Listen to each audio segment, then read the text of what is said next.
Salut, salut tout le monde. Alors, encore une nouvelle vidéo sur les avions, hein. Je vous avais promis une vidéo complète. Alors, je suis très content de faire cette vidéo qui suit la précédente. Alors, ce que vous voyez là, en haut, c'est un F-21 et en bas, c'est un F-4 Phantom. J'en ai parlé lors de la précédente vidéo, mais de temps en temps, j'oublie de faire les transitions sur OBS, comme un gros mongolito que je suis. Donc là, je rattrape un petit peu. C'est des avions des années 60. C'est important de le préciser parce que vous verrez que les designs changent. Les avions seront de moins en moins élégants dans les années 70 et c'est les années 70 qu'on va aborder là. On va aborder un petit peu les années 70. Alors jusque là, on avait parlé de quoi? L'après-guerre, l'arrivée du moteur à réaction. Donc combat à grande vitesse. Deux doctrines. Entre entre l'arrivée de la bombe atomique et les ICBM, la doctrine classique occidentale, tout technologique, on va balancer pas mal de bombardiers qui porteront l'arme nucléaire et qui iront bombarder les villes russes, et on va aussi développer pas mal d'intercepteurs qui intercepteront les bombardiers russes et qui escorteront nos bombardiers. Les ICBM arrivent dans les années 60. Les missiles RR aussi arrivent dans les années 60, la première génération. On en a parlé, je vous fais un récapitulatif de la synthèse. Les ICBM, missiles intercontinentaux, annihilent l'outil bombardier stratégique. Et ouais, pourquoi tu vas envoyer un bombardier qui va devoir traverser quand même pas mal de territoires ennemis, qui risque de se faire bombarder, même très vite par les intercepteurs, alors que tu peux envoyer un missile? C'est moins cher, c'est plus efficace. Et à l'époque, les ICBM, tu les interceptais pas. Les années 60... Alors, on voit aussi l'arrivée des missiles, je vous en ai parlé tout à l'heure, notamment du tout missile, donc les occidentaux qui veulent jouer sur la portée. Et la technologie qui se disait avec les missiles, on est loin, on leur tire dessus, ils n'ont pas de contre-mesure, on les bute et on ne prend pas de risque. Plutôt que de faire ce qu'on a vu en Corée ou au Vietnam surtout, hein. Les années 50, les années 60, c'est aussi l'occasion de voir deux confrontations, même plusieurs, Est-Ouest. La première en Corée, elle a été remportée par le F-86 Sabre, que je vous ai montré l'autre fois, mais que je peux encore vous montrer, hein. Voilà, toujours une forme élégante, des arrondis, hein. Bon, on commence à voir des angles, mais ça c'est pour la pénétration. La guerre du Vietnam, c'est plutôt le MiG-21 en haut, là, avec le A490 que vous voyez.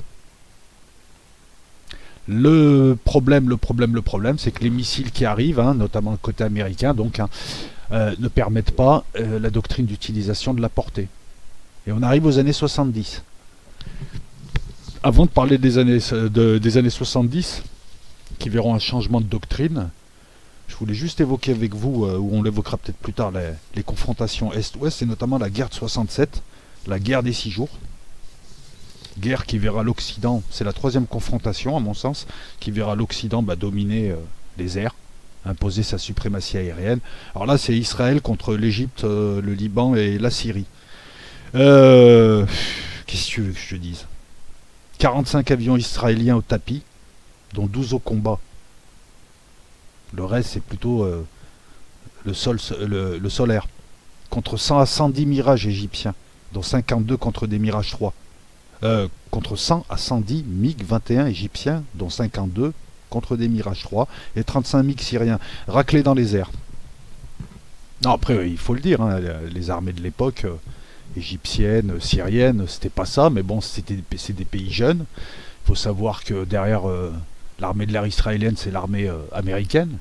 C'est l'Occident, hein, c'est des pilotes occidentaux, c'est des gens formés. Hein. Israël apparaît à ce moment-là, hein, apparaît en 48, mais enfin, tout le savoir-faire, tout ça, était aux mains de gens qui ont été formés par l'Occident. Donc, suprématie aérienne totale, grosse raclée, hein, n'ayons pas honte de le dire, grosse raclée. Hein, attends, je vais te trouver une ou deux batailles, tu vas voir. Hein.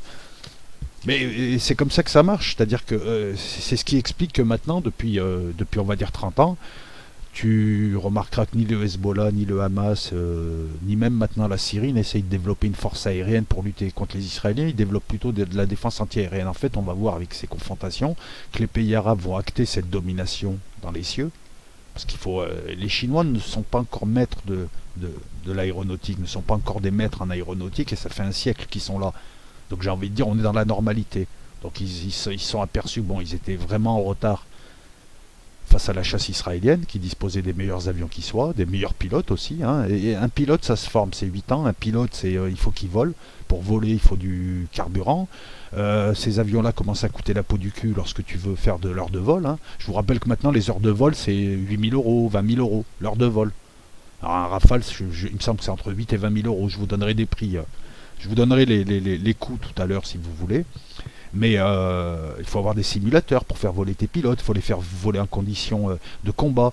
Voilà, il y a tout un tas de choses qui manquent et qui fait la différence. En 67, les Israéliens, surtout avec le Mirage 3, qui va mater le MiG-21. Voilà, qui va mater le MiG-21. Alors je suis en train de chercher là. Je suis en train de chercher, parce qu'il y a des batailles qui ont été livrées, en 73 c'est sûr. On y reviendra. On est dans les années 70, c'est la deuxième génération de missiles qui arrive. Les missiles sont de plus en plus performants. Alors là, je parle pareil, hein, pour les mal comprenants, c'est des missiles RR. On parle de missiles RR pour le combat aérien. La deuxième génération qui arrive permet la portée. Les radars qui arrivent, qui se développent, qui sont de plus en plus puissants. Hein, je vous rappelle que pour faire de la chasse, il faut une longue vue. Le premier qui voit a des chances d'abattre l'autre en balançant ses missiles ensuite. Les premiers missiles qui accrochent ont des chances. C'est comme ça que ça se bat maintenant. Ça se bat pas au près. C'est le radar le plus puissant, le missile qui accroche le mieux et les contre-mesures les plus efficaces. Et c'est ça qui fait la différence. Après, il y a des dogfights encore, ça existe, mais le principe, il est surtout de ne pas prendre de risques. Donc les missiles RR arrivent, les radars arrivent, il y a tout un tas de choses qui arrivent. L'affichage tête haute, la visée tête haute. En fait, avec ton casque, tu peux viser et accrocher une cible, faire en sorte que ton radar accroche la cible, ton radar de tir, de conduite de tir. Voilà, juste avec la vue. Tu regardes une cible, tu bloques un petit peu. Bah ça y est, c'est arrivé. Le progrès technologique amènera la doctrine de la chasse. Doctrine de la chasse. Et pour les Américains, alors on a vu que les Russes avaient gardé des très bons chasseurs et étaient restés sur la chasse dogfight. Les Américains ont lui, John Boyd. Je te parle un petit peu de John Boyd. C'est important de parler de lui parce que c'est lui qui va révolutionner la chasse américaine. Et c'est lui qui va faire... jusqu'à aujourd'hui, on s'inspire de ce qu'a fait ce type. John Boyd, c'est un type qui a fait la guerre du... J'allais dire du Biafra, non, de la Corée. Un excellent pilote, je crois. Il a plus de 20 sorties. Il a plus de 20 sorties. Et il était considéré comme l'un des meilleurs pilotes de chasse US de l'époque. Alors il suffit que je cherche les notes pour ne pas trouver les notes sur John Boyd, mais je m'en fous. Comme j'ai préparé mon sujet, je connais par cœur. C'est l'avantage. Bon, c'est pas très grave. On l'appelle 40 secondes Boyd. Ouais, parce qu'ensuite il est allé au Nevada, il a formé des gens, il formait des pilotes et on l'appelait 40 secondes Boyd parce qu'il pariait $40 qu'en 40 secondes il partait d'une position défavorable avec un ennemi derrière lui à une position favorable. Et il n'a jamais perdu. Un as de la chasse. Il va faire un petit tour au Vietnam, il voit que c'est la merde. Il réorganise parce que non seulement c'était un excellent pilote, mais c'était aussi un type qui en avait dans la tronche. Il réorganise un peu les procédures, la logistique, la manière de combattre, etc., etc., ce qui permettra de limiter la casse au Vietnam. Il écrit à côté, et il va écrire notamment un manuel qui sera la référence, dans les années 90 encore, qui sera la référence pour les gens qui s'interrogent sur ce genre de choses. La référence en matière de combat aérien, voilà, de transfert d'énergie, parce que le combat aérien, c'est beaucoup de transfert d'énergie. Hein. Il joue sur les transferts d'énergie. Je vous laisserai aller voir. Les transferts d'énergie, les missiles, il s'aide d'un mathématicien. Ça deviendra la Bible du combat aérien, son rapport. Ce type va inspirer, et on va vous les mettre, ce type va inspirer donc la doctrine de chasse américaine. On est dans les années 60, et il va inspirer le F-16, le A-10 et le F-18. Trois énormes réussites. Alors je vais vous les placer, hein, que vous ayez à peu près... D'abord on va placer ceci.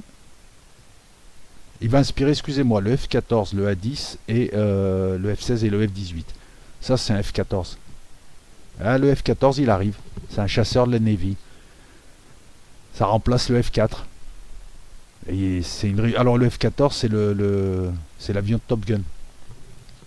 Qu'est-ce qu'il y a d'autre? Je On va te mettre un beau F-16 aussi. Et un beau F-15. Puisque c'est les avions qui arrivent.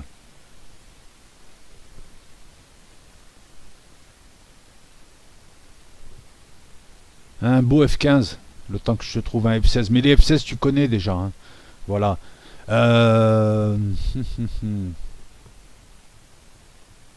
J'essaie. Il y a vraiment beaucoup de choses à dire. Notamment, par exemple, que tout ce qui est en F-100 jusqu'à F-117, c'est ce qu'on appelle les Century Fighter. Alors, c'est essentiellement des avions des années 60 qui ont le F-100, F-105, F-102, F-103, etc., etc., sauf le F-117 qui sortira dans les années 80, début des années 80, et qui sera le précurseur d'une nouvelle doctrine d'utilisation qui est la furtivité. Là, tu as un F-15 avec Boyd, mais,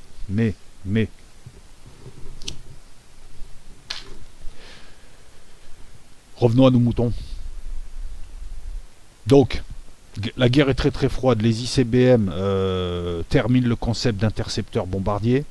On décide de passer à la chasse pure. Les défenses antiaériennes ont la côte. Les missiles RR s'améliorent. On a des missiles longue portée avec le Phoenix, l'AIM Phoenix de 74, qui sera en Fox 3, qui sera en guidage radar en plus. Hein. On parlera aussi des guidages de missiles. La dernière fois, je ne vous ai pas parlé de missiles. Je vais vous parler des différents guidages, c'est important. Mais cette fois-ci, les canons restent. On veut que les canons restent. Maniabilité des appareils accrus, etc., etc., etc. Donc on a le radar tridimensionnel à balayage électronique qui arrive, on a des progrès en informatique, et oui, c'est les progrès technologiques qui font que... Il reste des avions de troisième génération comme le F4, le MiG-21, mais il faut les améliorer, il faut changer l'avionique. La cellule juste... Voilà, le MiG-21 sera remotorisé, il sera réarmé avec des missiles RR, AA8, AFID. Je te donne le nom si tu aimes les détails. Les USA donc prennent conscience de leur retard en chasse. Les Russes sont toujours en retard technologique, et le retard en plus s'accroît. Ils voient arriver en plus les missiles RR, donc la longue portée, qui primera sur le dogfight, ils sont inquiets. Il faut qu'ils réagissent eux aussi. Je suis en train de regarder, parce que le nouveau MiG qui arrive... On va vous mettre un MiG-21 aussi, tiens, on va pas être avare de photos cette fois-ci. Il faut juste que je le trouve, j'ai 1 milliard de MiG. Voilà, on va vous mettre aussi... Alors, voilà un peu la gueule des appareils dans les années 70. Le MiG en bas, hein, vous le reconnaissez. Le F-15 qui balance son missile, le F-14. Le F-16, Google est ton ami, je pourrais te le mettre, mais bon, c'est pas très grave. Je vais te remettre encore, tiens. Allez. F-14. F-14 c'est Navy, c'est un chasseur. Au départ ce sera un chasseur et avec l'arrivée du F-18 en 83 il deviendra multirôle. Les USA vont lancer une nouvelle doctrine, la chasse, et dans cette doctrine ils vont mettre un concept qui existe encore aujourd'hui, qui va être adopté au fur et à mesure que le temps passera. C'est le concept de chasseur pur lourd, ça donnera le F-15, et chasseur léger multirôle, ça donnera le F-16. Les Russes les imiteront, dans un premier temps en lançant un concept de chasseur pur, lourd et léger, hein, un truc à la russe, hein. Donc c'est pas chasse et omnirôle, c'est pas suprématie aérienne et omnirôle. Je ne parle pas des intercepteurs, parce que le retard russe sera aussi comblé en matière d'intercepteurs. On parlera du MiG-25 et du MiG-31. On parle de chasse, suprématie aérienne, combat aérien d'un côté, multirôle de l'autre. Bah, les Russes, au départ, feront 2 chasseurs, et ensuite feront un chasseur et un multirôle. Ces concepts-là, les Américains les introduisent, ces concepts-là sont suivis aujourd'hui, même si d'autres concepts arrivent, comme la furtivité, comme la mise en réseau, etc., etc. C'est celui qui lance le concept qui mène le bal. Les Russes, il y a quelque temps, ont relancé le concept d'hypersonique, même s'ils ne sont pas encore au point, comme je vous l'avais dit, hein, on voit les incidents. En tout cas, voilà, si tu lances la mode, les autres te suivent et ils fatiguent. La France veut conforter, elle est apparue avec le Mirage 3, hein, donc tout le monde a remarqué que la France pouvait faire de super avions. Elle veut conforter son succès. Alors, elle, c'est simple, hein, on a un peu de technologie, on a un peu d'argent, on va essayer de naviguer entre les deux. On a un concept qu'on va conserver, c'est l'aile Delta. À part le Mirage 4, tous les avions d'assaut auront une aile Delta, même le Rafale. Aile Delta qui permet une certaine qualité. Je sais que par exemple quand tu as des ailes en flèche, c'est plus maniable mais c'est plus instable. L'aile Delta permet une meilleure stabilité, je pense une meilleure portance, donc ça te permet de décrocher à plus basse altitude. Enfin donc de descendre un petit peu, ça te permet de jouer. Je pense, hein, si vous Si vous voulez apporter des précisions sur ce que je viens de dire, n'hésitez pas. Donc, la France, on va la faire rapide. Hein. Mirage 3, Mirage 4, Mirage 5, qui sera un Mirage 3. Mirage F1 qu'on voit arriver, qui, à part une sous-motorisation, est un très très bon avion. Et qui sera une réponse aussi. Hein. Voilà, c'est les années 70, Mirage 1, F1, et vous verrez que c'est aussi une réponse. D'ailleurs, vous verrez qu'il a le même style que ces avions-là, avec une aile d'état en plus. C'est une réponse au concept en vogue de chasse, même si le Mirage F1 n'est pas la chasse. La chasse, ça sera le Mirage 2000 dans les années 80. Donc arrive Boyd, John Boyd, surnommé 40 secondes Boyd. Instructeur après la Corée, entre 53 et 60, il sera au Nevada, etc., etc. Je viens de vous le dire, il est colonel, il est fort, il est intelligent. Il sera conseiller pour le programme de combat aérien tactique. Il mènera différentes études sur les missiles, hein, des études mathématiques. Il sera l'auteur de la théorie de la maniabilité énergétique en 63 avec le mathématicien Christie. Cette théorie permet les modélisations d'avions à l'heure actuelle par informatique. Son rapport technique, l'étude d'attaque aérienne, sera une référence internationale en matière de combat aérien. Je vous rappelle qu'on est dans les années 60, que des analystes reprendront ses travaux dans les années 90. C'est des travaux considérés comme fondamentaux à l'heure actuelle. Il revient au Vietnam, il améliore les programmes, les politiques, il y a un accroissement. Je vous l'ai dit tout à l'heure, mais je vous le rappelle, il y a un accroissement de l'efficacité, et c'est lui qui lance la chasse dans les années 70. C'est lui qui lance la chasse. Et qui permet aux USA de reprendre la main, donc avec le F-16, le F-18 et le A-10. Excusez-moi, il n'y aura pas le F-14, on va l'enlever.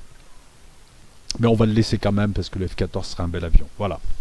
Et il prendra sa retraite en 76. Et il en aura fait du chemin. Hein. 1970, le Sukhoi. Alors c'est marrant, parce que là les Russes vont se mettre à faire d'autres appareils que des chasseurs. Ils vont prendre du retard en chasse à ce moment-là, ou peut-être qu'ils voudront combler leur retard ailleurs. En tout cas, le Sukhoi 10 c'est un avion d'attaque au sol. Par contre, ils améliorent le MiG-21 et ils font le MiG-23. Alors,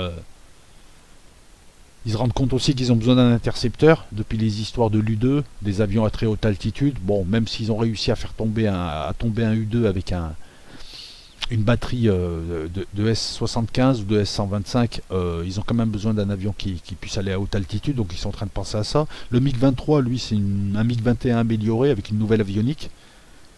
C'est le premier chasseur russe qui peut repérer et engager des cibles volant plus bas que lui et hors de portée visuelle.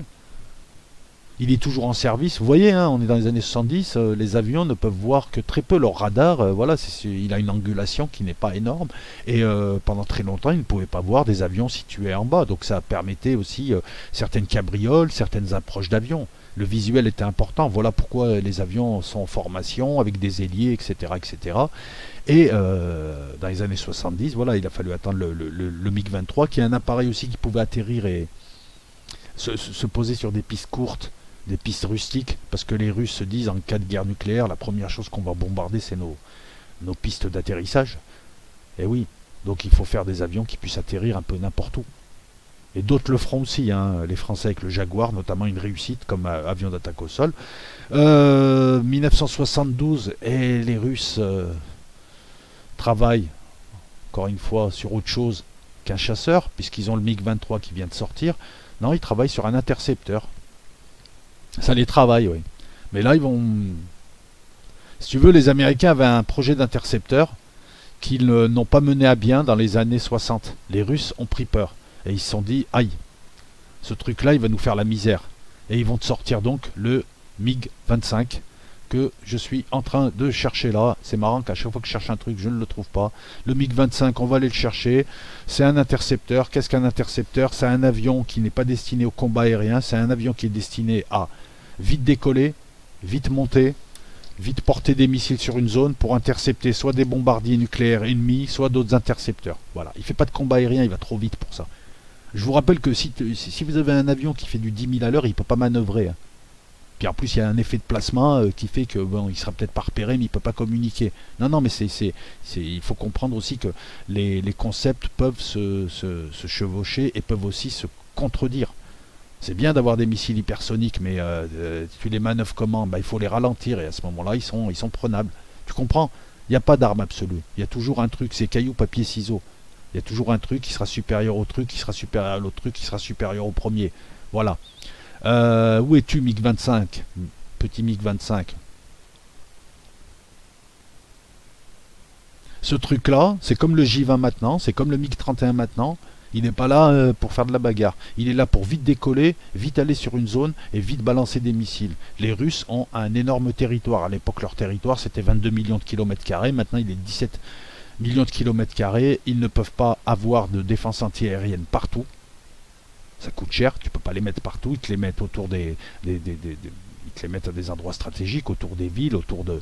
Voilà, je sais pas, autour du Kremlin, autour de bases aériennes, mais ils peuvent pas... Pour surveiller leur territoire, ils ont des radars et ils doivent avoir des avions très rapides, comme le MiG-21, qui peut aller à Mach 3, hein, qui peut aller quasiment à 3000 km/h, même si on l'annonce à 2500 km/h, qui va très vite quelque part. Et comme il va vite quelque part et qu'il va s'en prendre à des bombardiers, il balance des missiles. En général, c'est des missiles longue portée en plus. L'intercepteur, c'est un chasseur qui a une mission particulière et qui ne peut pas faire de suprématie aérienne. Le MiG-25, il fera flipper les Américains. Il l'appelle Foxbat, Mach 3, il donnera le MiG-31 un peu plus tard, il est toujours en service.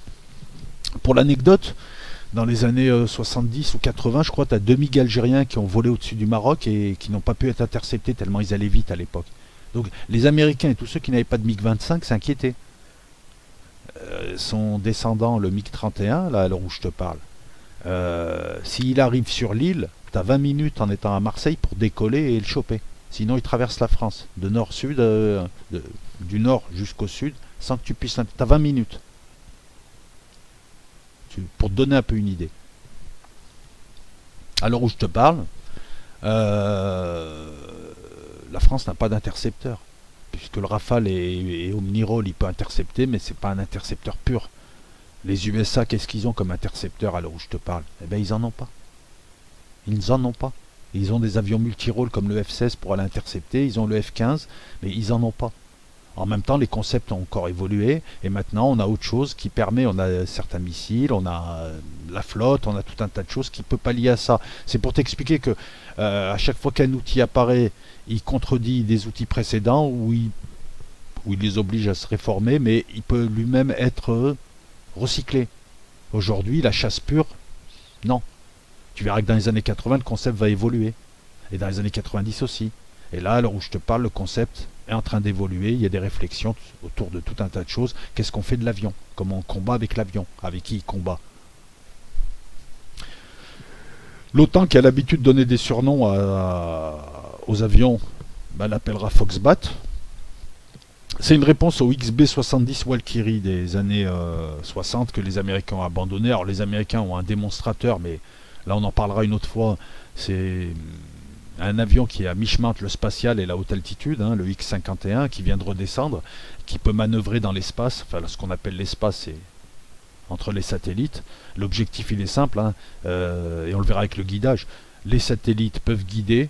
C'est une manière de guider. Si on les détruit, on revient à une guerre rustique. Le tout technologique des Occidentaux, on s'en fout. Le MiG-25 pouvait détruire des satellites. Comme le F-15 qui viendra aussi, il y a une version F-15 qui pouvait détruire des satellites. Mais on a très vite arrêté ensuite parce que on a vu que c'était pas une bonne idée de détruire des satellites comme ça. Ça mettait plein de débris et ensuite on pouvait pas envoyer de satellites civils. On pouvait... Voilà, il y a un problème avec les débris qui sont dans l'espace, hein, et qui ne retombent pas forcément ou qui ne se consument pas forcément. Enfin, ça met un certain temps. Les derniers à avoir visé un satellite, c'est les Chinois en 97. Tu vois le retard? Les Russes pouvaient toucher un satellite dans les années 70 avec un avion. Les Chinois, avec un missile à terre, touchent un satellite dans les années 97. T'imagines le retard de la Chine et de l'Inde, alors qu'ils ont plein de mathématiciens, ils ont plein de tout. Pour t'expliquer encore que c'est pas eux qui sont mauvais, c'est que c'est des domaines tellement pointus que ceux qui ont la main et qui la conservent font en sorte que les autres prennent du retard. Le MiG-25, donc voilà. En 1973, nous avons la France qui arrive, qui veut faire sa maline, et qui a raison, puisque elle va te sortir le Mirage F1. Alors on va... Pour être sûr, mon ami, de plus oublier d'image, eh ouais... Alors c'est pas vraiment une aile delta, c'est comme une aile delta sans être une aile delta. Où est-ce qu'on peut le mettre? On va le mettre là, ouais, hop. Moi je vais vous faire un aveu, les avions d'assaut à aile delta, j'aime pas. J'aime pas le style. Après c'est des bons avions, hein. Moi j'aime bien, enfin j'aime bien le Rafale, mais j'aime pas son style. Tu comprends ce que je veux dire? Bah ouais, j'aime bien, ouais, c'est une réussite. Après, mais voilà, j'aime pas son style, c'est une histoire de goût. Ça c'est le Mirage F1. Très correct multirôle qui sera utilisé au Tchad, qui sera utilisé durant les années 70 et durant les années 80, notamment en Afrique, contre les Libyens. Euh, Différentes interventions un petit peu partout. Les Sud-Africains l'utiliseront dans leur guerre contre l'Angola. Il sera utilisé en Irak. Les Irakiens l'utiliseront aussi. On verra la guerre Iran-Irak qui verra la confrontation d'appareils occidentaux contre des appareils orientaux de l'Est. Voilà, la France qui ne veut pas à l'époque participer à ce qui sera le Tornado, et elle refera la même chose avec le Typhoon et elle sortira le Rafale, et à deux reprises elle a eu raison, sort son Mirage F1. Elle voulait d'abord un avion d'interception à vitesse supersonique qui pouvait aussi faire de la pénétration basse en tout temps. À l'époque, on distinguait encore les chasseurs tout temps, les chasseurs de jour, les chasseurs de nuit, puisque la technologie ne permettait pas tout. Maintenant, ce genre de distinction est superflu. Elle voulait aussi qu'il ait un rayon d'action supérieur au Mirage 3, qui puisse atterrir comme le MiG-25 sur des pistes courtes ou rudimentaires, parce qu'elle allait l'engager en Afrique, dans son précaré, et elle voulait un avion qui puisse se poser sur, voilà, sur les pistes tchadiennes, très très vite faites, en quelques jours on te fait la piste, au tractopelle, voilà. C'est un multirôle qui sera correct, qui connaîtra juste un problème, alors un monoréacteur, qui connaîtra juste un problème de moteur, pas assez puissant. C'est le problème des moteurs français, ils sont souvent sous-motorisés. Il a fallu reposer un nouveau moteur, mais il a eu un très très bon comportement dans tous les théâtres d'opération. C'est le seul qui soit pas en aile delta, le Mirage F1. Je vous ai dit le Mirage 4, je vous ai dit une bêtise. C'est le seul qui soit pas vraiment en aile delta, c'est une aile en flèche. Voilà. Pour l'attaque, la reconnaissance. Il a été vendu à 11 pays et il a été retiré en France qu'en 2014. 41 ans. Ça te donne une idée, hein, voilà, les avions de plus de 30 ans, c'est que c'est des avions corrects. Voilà. Il a une carrière honorable. Donc la France est encore là, elle confirme, il fallait confirmer, elle sort son avion. Enfin, elle en sortira plusieurs, parce qu'elle va sortir aussi en 73 le Jaguar, qui est un avion d'attaque au sol, qui peut porter la frappe nucléaire, qui sera aussi utilisé en Afrique, qui sera retiré qu'en 2005, donc 32 ans. Et pas le Jaguar qui est une réussite, hein. La France, elle a comme réussite le Mirage 3, le Jaguar, en collaboration avec les Anglais dans les années 70, donc là on est en 73. Le Rafale et le Mirage 2000, un avion de chasse. Donc voilà, 4 avions, 4 décennies. 4 avions, 4 décennies, et voilà, tout le monde sait que le Rafale était le meilleur omnirôle et multirôle qui soit à l'heure actuelle. Et il est dénigré, mais on ne le dénigre pas sur ses qualités, hein. C'est juste une histoire politique. Qu'est-ce que tu veux que je te rajoute d'autre? On a le A10 en 75. Si, il faut que je te le mette, le A10. C'est pas un avion de combat, je sais, mais il faut que je te le mette parce que c'est. Alors ça, c'est un avion d'attaque au sol, mais alors, c'est la réussite américaine. Merci John Boyd aussi. C'est un avion tueur de chars qui intervient encore là. On veut pas le retirer. Le F-35 est censé le retirer, est censé le remplacer, mais en fait les performances du F-35 sont inférieures en tout point, hein, à celles du A10 qui a voilà 75, qui a à l'heure où je te parle il y a 40 ans et il sert encore. C'est vraiment une réussite, hein. Alors le A10, alors on va prendre notre temps, mais au moins tu auras une bonne idée un peu de l'aviation. Il a servi notamment en Irak, il a détruit plus de 3000 véhicules blindés. C'est un avion indestructible, tu peux lui balancer des canons, tu peux lui tirer dessus au canon de 20, c'est blindé. Il peut rentrer avec un demi-moteur, une demi-couille, si tu veux. Voilà. C'est un avion, il peut rentrer avec une demi-aile. C'est une réussite, voilà, pour l'attaque au sol. Et je te dis, il est encore en service là et ils veulent pas le retirer. Comme ils veulent pas retirer le F-15, on en parlera. Comme ils veulent pas retirer tout un tas d'avions, parce que le F-35, en fait, qui coûte la peau du cul, qui est vraiment un énorme fiasco, hein, on n'a jamais vu ça, n'est pas encore opérationnel pleinement, il ne peut pas remplacer tous ces avions. Mettre 1400 milliards pour un avion d'attaque au sol qui ne peut pas remplacer le A-10 de 75, c'est un peu con quand même. C'est bizarre, hein.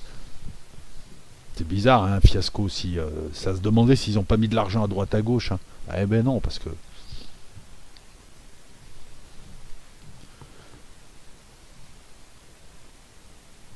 Et bim bam boum, les coups de massue. 1974, le F-14, on va l'appeler l'acteur. 1975-76, le F-15, que j'appelle l'invincible. 1976, le best-seller, le F-16. Le F-16, c'est simple, c'est l'avion le plus utilisé dans le monde à l'heure où je te parle. Il y a 2300 de têtes, hein. Il y a à peu près 2300 exemplaires. C'est l'avion le plus utilisé dans le monde, le plus vendu, un de ceux qui a été le moins abattu. On va dire 4-5 F-16 abattus en combat. Et encore, c'était entre la Turquie et la Grèce. C'est vraiment une réussite. Alors, je vais pas te les détailler vraiment, je vais en parler un petit peu. Juste, je veux déjà que tu vois leur dizaine. Alors, le F-14 que tu vois là-haut, à gauche, c'est un... Je suis en train de te préparer le F-16, t'excite pas. Le F-14 que tu vois à gauche, attends, hop, hop, hop, hop. Ouais, là, c'est super. C'est pour la Navy. D'abord chasseur et ensuite omnirole. Le F-15 c'est pour l'USAF, hein, l'armée de l'air. Je suis en train de te les réinstaller mon ami. Hein. Et le F-16, l'USAF aussi, sachant que le F-15 et le F-16 ont été prévus pour se compléter. Le F-15 c'est la chasse pure, le F-16 c'est tout le reste, le multirôle, l'attaque au sol, qu'est-ce qu'il y a encore, le bombardement, la reconnaissance, la guerre électronique, même si on peut... Hop là, voilà. Là, je veux que tu les aies tous. F-15, F-16, voilà. F-16 à gauche, F-15, double moteur, chasseur lourd. 3 chasseurs.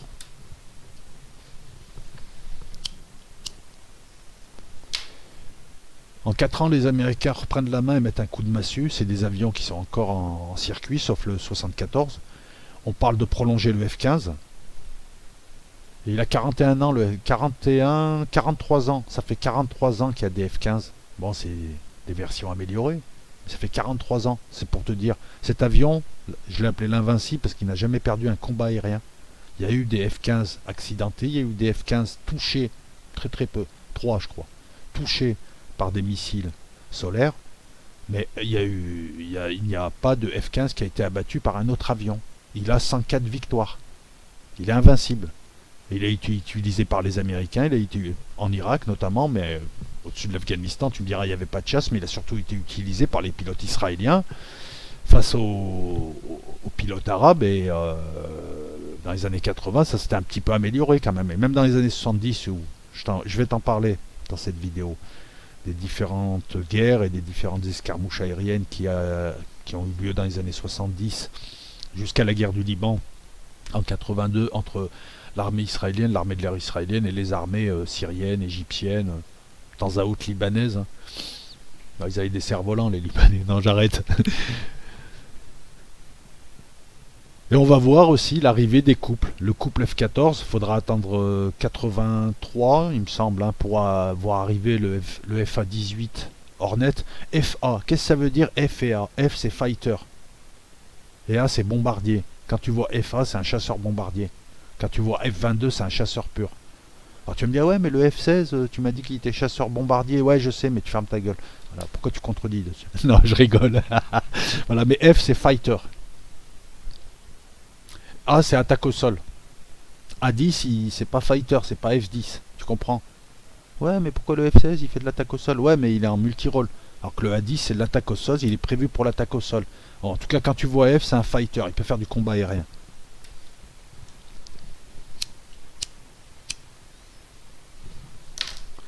Là, ce qui est marrant, c'est qu'on aura des couples. L'un fait la chasse, l'autre fait le reste. Sauf l'interception, bien sûr. F-14, F-18, F-15, F-16. Les Russes, eux, vont te mettre 2 chasseurs. Sukhoi 27, MiG-29. C'est qu'après, c'est que maintenant que le MiG-29 est devenu multirôle avec les différentes versions. D'un côté, on a dit on va mettre un chasseur léger, un chasseur lourd. Un chasseur qui fera la suprématie aérienne et un chasseur qui fera le multirôle. De l'autre côté, on a dit on fera 2 chasseurs qui feront de la chasse. Un lourd, un léger. Donc c'est pas vraiment le même concept dans les années 80.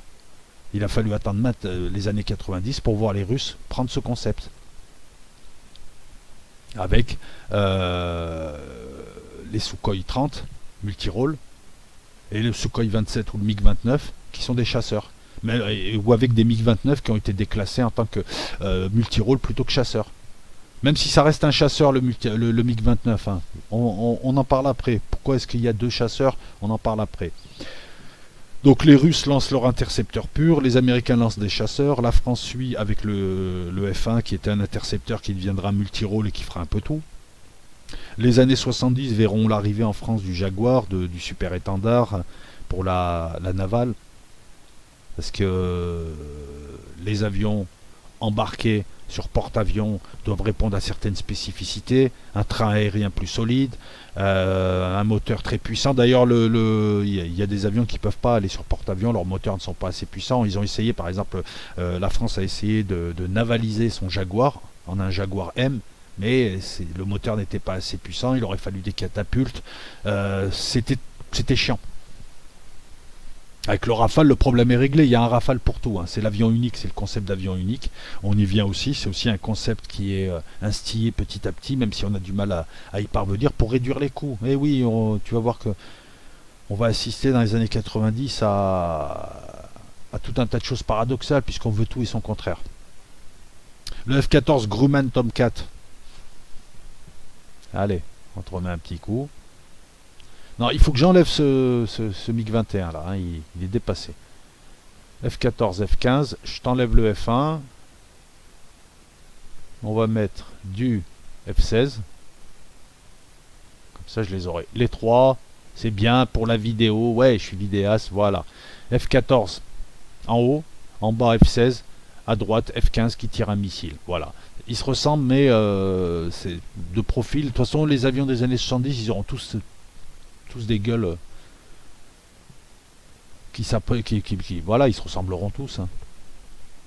C'est un chasseur de défense de flotte, le F-14. Eh ouais, c'est pour défendre la flotte de sous-marins, les flottes de porte-avions et les bateaux qui vont avec. Les Russes ont maintenant le Sukhoi 33, la version embarquée du Sukhoi 27, pour faire ça. Ils ont aussi le Sukhoi 34 qui peut être embarqué pour bombarder. Voilà, c'est une défense de flotte. Chasseur de défense de flotte, le F-14. On le connaît grâce au film Top Gun. 712 exemplaires pour l'US Navy, et le seul pays après les USA à l'avoir acheté, c'est l'Iran. Et l'Iran a encore des F-14. Et on verra que les F-14 se sont bien comportés. C'est un bon avion face aux Irakiens et à leur Mirage. Et à leur MiG. Le F-14 avait pour caractéristique, donc, en tant que chasseur, d'avoir un radar très très puissant. Un radar à Doppler pulsé très très puissant qui a été remis à jour dans les années 80. Et oui, tu veux faire de la chasse. Celui qui voit le plus loin voit l'adversaire avant que l'adversaire ne le voit, peut lui tirer dessus ensuite avec de beaux missiles longue portée AIM-120 AMRAAM sans que l'autre en face ne sache qu'il est attaqué. Enfin, il commence à le sentir quand même parce que tu as des radars de détection de tir. Pas encore à ce moment-là, mais ça viendra. Et ça te donne l'avantage. Si tu tires le premier, c'est un peu... C'est comme pour les chars, comme pour une embuscade, tu tires le premier, bon bah, t'as un avantage. Eh ouais, tu tires, tu le tues, il n'y a plus de bagarre, c'est fini. Et même si tu le tues pas, il est obligé de se mettre en position défensive et tu peux enchaîner derrière. Tu comprends, voilà, donc un radar très très puissant. Des missiles, cette fois, qui accrochent. L'AIM-120, il est encore utilisé.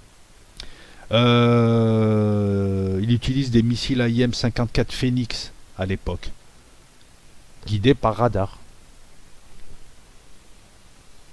Ton radar, l'AN/APG 71, tu t'en fous. 740 km de portée le radar. Le problème, c'est qu'avec l'antenne du F-14, il n'a que 370 km de portée. C'est énorme. Alors attention, la portée d'un radar, ça c'est la portée maximum théorique. Après, tu as une portée pratique. Tu peux être sûr que le truc, il va choper à 300. Et à 300, il ne va pas choper des avions de chasse. Il chopera du gros Boeing. Donc en fait, ce genre de radar-là, maintenant, ils sont efficaces à 150 km pour un avion de chasse. Plus tu es loin, plus ta surface équivalente radar est réduite et plus le radar aura des problèmes parce qu'entre lui et toi, il y a les oiseaux, il y a la météo, il y a tout un tas de choses qu'il faut nettoyer. Grâce à l'informatique, à l'époque l'informatique elle n'était pas super élaborée. Les progrès radars, les progrès de missiles sont liés au progrès de l'électronique qui permettra aussi les liaisons. L'électronique c'est l'informatique. On est d'accord. Enfin, l'électronique et l'informatique. Hein. L'électronique, c'est le pendant matériel de l'informatique, qui est une abstraction, c'est des connaissances et des lignes de code. Voilà, donc alors, ce que tu pouvais faire à l'époque, c'était utiliser un relais, un deuxième F-14, qui relaie le premier, qui relaie le radar du premier, et qui relaie aussi la portée de l'autre, et qui te donnait une portée de 740 km. Mais enfin bon, voir à 740 km, tu t'en fous un peu si tu peux pas tirer et guider des missiles jusque-là. Et puis quand tu émets à 740 km, tu te signales aussi. Tu te signales aux autres radars. Le premier vol a eu lieu en 70, la mise en service a eu lieu en 74 et il n'a été retiré de la Navy qu'en 2006. T'imagines? Et il sert toujours en Iran. En 80, il coûte 38 millions de 98. C'est pas très très cher. Biréacteur, une poussée de 92 kN. Alors je pense qu'elle est à avec post-combustion. C'est une grosse poussée, à moins que ce soit la poussée unitaire. Avion embarqué, Mach 2,34, donc très rapide. Hein. Un canon et toute une panoplie. On verra aussi que dans les années 70 apparaîtront la panoplie. Et dans les années 80 et 90 apparaîtront, avec le GPS aussi, hein, pour le guidage, apparaîtront toute une panoplie de missiles guidés, de bombes guidées, les JDAM, de roquettes guidées, des paniers de roquettes, etc., etc. Et que les avions en plus pourront, comme le Rafale, envisager de tirer en même temps une cible en l'air et une cible au sol, voire même plusieurs. Ça aussi, il va falloir attendre un petit peu pour pouvoir faire ça, c'est-à-dire engager plusieurs cibles en même temps et des cibles différentes. Hein, parce qu'à l'époque, les avions étaient là pour faire du RR. Ils ne voient pas en dessous. Et ce qu'ils ne voient pas en dessous, c'est les stations de guidage au sol qui disent attention, il y a un avion qui arrive en dessous. Voilà. Les stations de guidage au sol ont encore besoin, enfin, encore leur raison d'être. Les Russes étaient à la traîne, hein, question radar. Les Russes en étaient à faire du volume et de l'idéologie. Hein. Enfin, l'Union soviétique, on va dire. Le F-14 aura un système radar plus évolué que le F-15, qui est pourtant un chasseur de suprématie aussi. Mais il aura des moteurs moins puissants et moins fiables. Sa vitesse maximum et son autonomie seront aussi plus faibles. Normal, c'est un chasseur de flotte, il est là juste pour protéger 100 ou 200 km autour de la flotte. Alors que le F-15, il est là pour aller combattre en Irak, par exemple. C'est l'un des meilleurs avions de combat occidentaux, le F-14. Le missile AIM-54, il a une portée de 160 km, il peut être tiré simultanément sur plusieurs cibles. C'est l'un des premiers, si ce n'est le premier missile visuel, beyond visual range, au-delà de la portée visuelle. Au-delà de 20 km, et oui, il va à 160 km, donc tu ne le vois pas. Il y a la rotondité de la Terre, il y a tout un tas de choses, il faut le guider. Le F-14 connaîtra des victoires, notamment 4 victoires, 4 avions abattus. Dans les années 80 contre les Libyens, en 81 dans le golfe de Sirte, tu as 2 F-14 qui engagent 2 Sukhoi 22. Et les Sukhoi 22, ils restent pas longtemps, et c'est les AIM-9 Sidewinder qui les bousillent. Voilà, ça sous-entend donc missiles infrarouges, ça sous-entend combat courte portée, ça sous-entend qu'ils étaient à moins de 20 km les uns des autres. Apparemment, c'est les Syriens les Libyens qui voulaient. Alors, à l'époque, les Américains avec leur 5e ou 6e flotte étaient en Méditerranée et ils aimaient se balader dans le golfe de Sirte pour faire chier Kadhafi. Kadhafi revendiquait le golfe de Sirte et ils disaient non, c'est international. Donc, ils allaient le provoquer. Donc, de temps en temps, Kadhafi pétait les plombs, il envoyait des avions. Et de temps en temps, il envoyait même des avions pour aller accrocher des patrouilles de F-14. Et ça donnait ça. Ah, donc oui, ils se faisaient attaquer, mais ils allaient attaquer, qu'est-ce qu'ils faisaient près des frontières libyennes. Rebelote en 87, 2 F-14 contre 2 MiG-23, hein, un missile AIM-7 et un AIM-9, et c'était réglé. Encore une confrontation Est-Ouest, hein, qui finit à l'avantage de l'Ouest. Ouais, mais c'est les pilotes américains, ouais, mais ils sont mieux formés, ouais, mais à chaque fois, c'est marrant, à chaque fois quand même, il y a toujours un peu la même tendance, quoi. Et quand c'est des victoires de l'Est, c'est des petites victoires, quoi. C'est match nul. Ou... Voilà, enfin bon, bref. Le F-14 en Iran, les Iraniens revendiquent 151 victoires. 118 confirmées. Ils ont 4 pertes seulement. Voilà. Et 3 des pertes, c'est des Mirage F1. Donc le Mirage F1 a affronté le F-14 et il s'est honorablement tenu aussi. Même si le F-14 est meilleur que lui. Hein. Et puis de toute façon, ils sont pas faits pour la même chose. Le F-1, c'est, rappelle-toi, hein, c'est un intercepteur qui est devenu multirôle. Le F-14, c'est un chasseur de suprématie aérienne au-dessus de la flotte. Et au-dessus de ta flotte. Et les Russes, ils en sont où à ce moment-là? MiG-23, Yak-38 embarqué qui sera remplacé par le Sukhoi 24M 15 ans après. Le Yak-38. Oui, Yak se mettait encore à faire des chasseurs embarqués à l'époque. 76, il est en haut sur ta droite. Le F-15, invincible. Alors, 101, 103, 104 victoires à 0, en tout cas, il y a le 0. Perte uniquement par la défense antiaérienne. Chasseur lourd, puissant pour la suprématie aérienne et la chasse pure. Voilà. Tous ceux qui l'ont conduit te disent il est impressionnant. Il a une poussée moteur impressionnante. D'ailleurs, il a 2 moteurs. Hein. Les monomoteurs aussi arrivent. Ils sont plus gourmands en énergie, mais l'avantage des monomoteurs par rapport aux... Non, les bimoteurs, excuse-moi, arrivent. Et l'avantage des bimoteurs par rapport aux monomoteurs, elle est très simple, c'est que le monomoteur, tu te prends un avion, c'est fini. Tu t'éjectes. Tu te prends un oiseau dans le moteur, il y a un problème avec ton réacteur, c'est fini.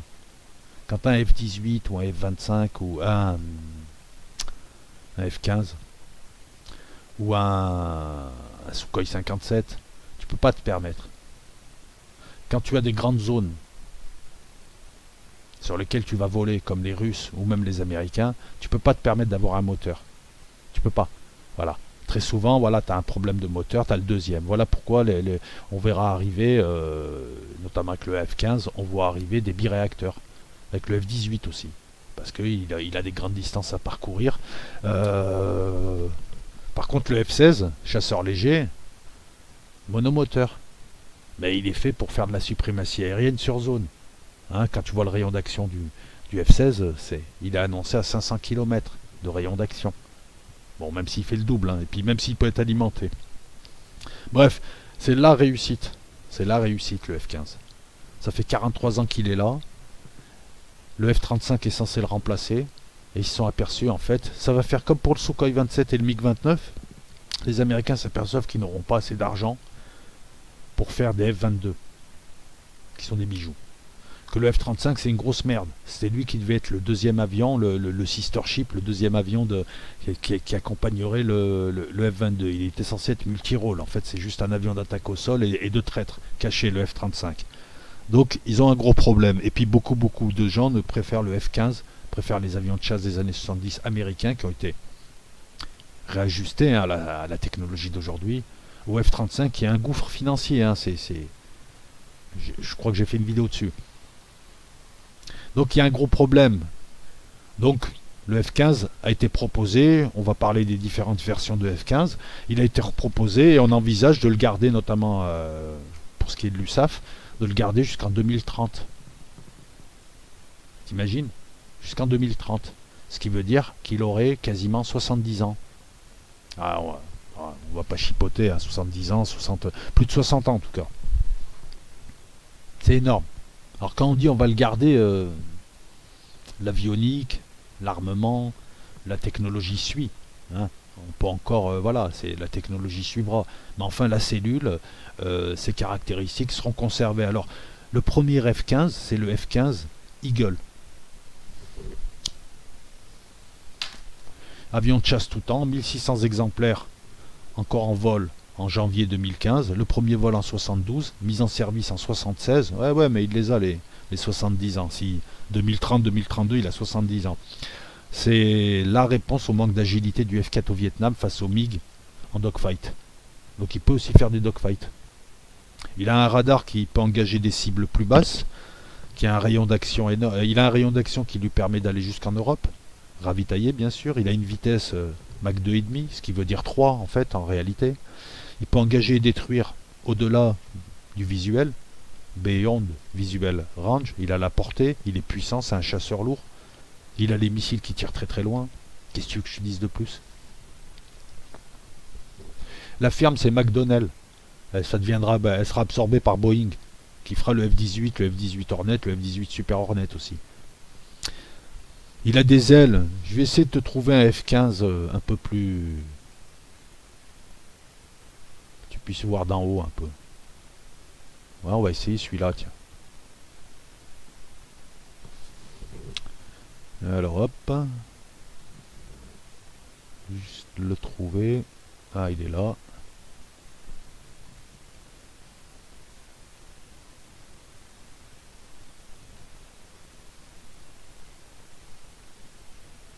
Ça, on va le mettre là.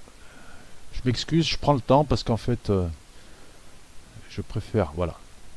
Ça, c'est un F15. Tu reconnais derrière les deux tuyères, hein, bimoteur. Les deux dérives forment bien caractéristique. Hein. Tu sens que c'est un avion, voilà, pour aller vite, pour pénétrer vite. Hein. Là, regarde les angles qu'il a. L'armement. Enfin, une partie de l'armement, de toute manière. Alors, les Sidewinder, ils sont toujours en bout. En bout d'aile.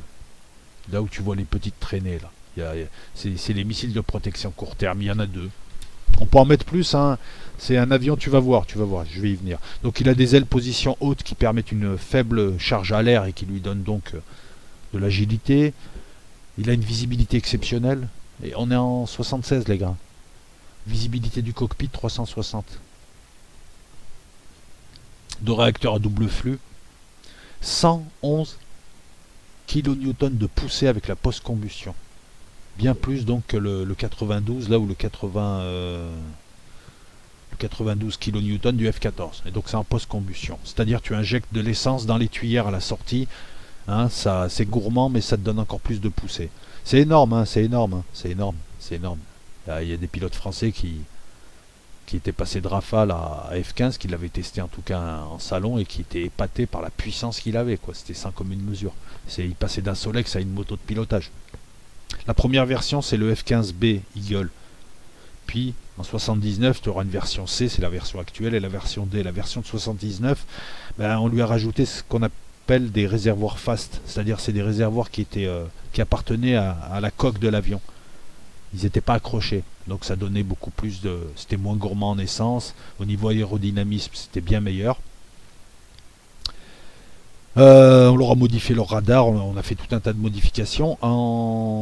L'USAF veut en prolonger 180 d'entre eux. En tout cas, en 2001, l'USAF déclare qu'elle va garder 180 F-15 jusqu'en 2030. Parce qu'il n'y a pas assez de F-22 pour escorter les F-35, les pauvres choux.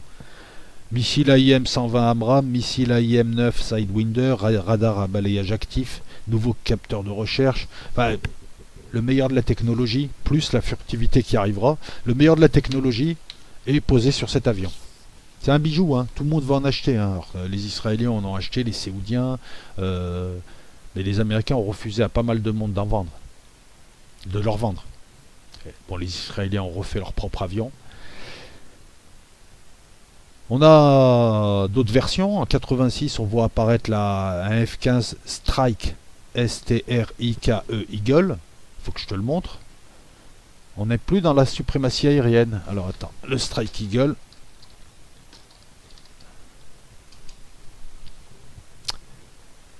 C'est peut-être même celui-là hein, d'ailleurs. Le Strike Eagle a été conçu pour l'attaque au sol. Voilà. C'est le même avion, mais c'est une version attaque au sol. Alors ça suppose quoi? Ça suppose un meilleur radar au sol pour accrocher les cibles.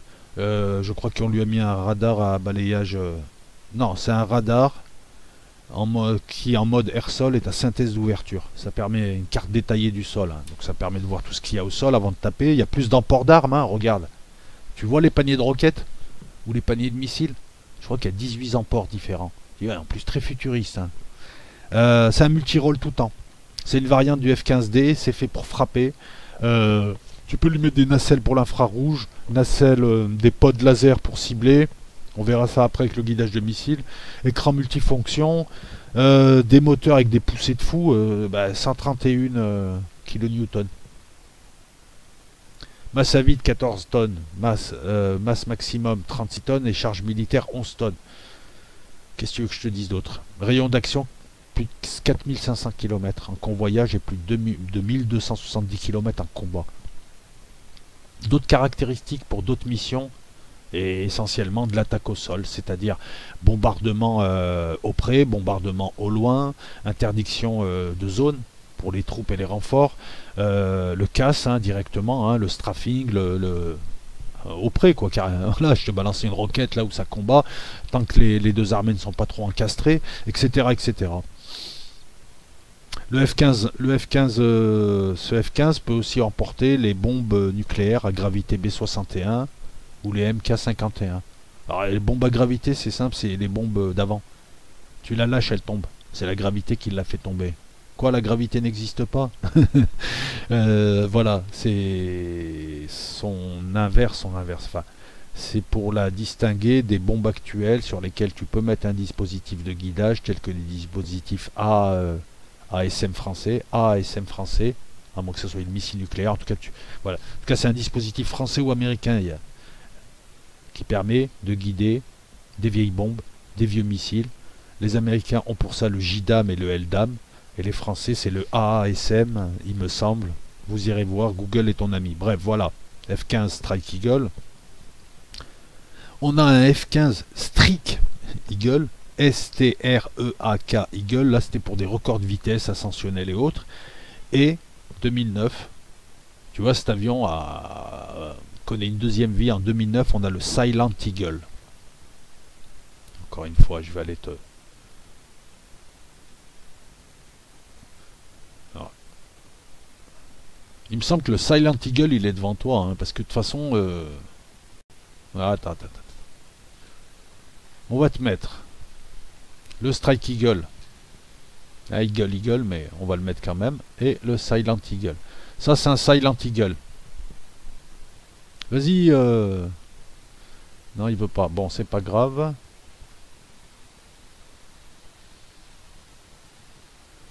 Ajouter une image. Ah, c'est chiant. C'est chiant quand ça prend du temps comme ça, quand c'est pas fluide. Mais voilà, on va le mettre. Hop.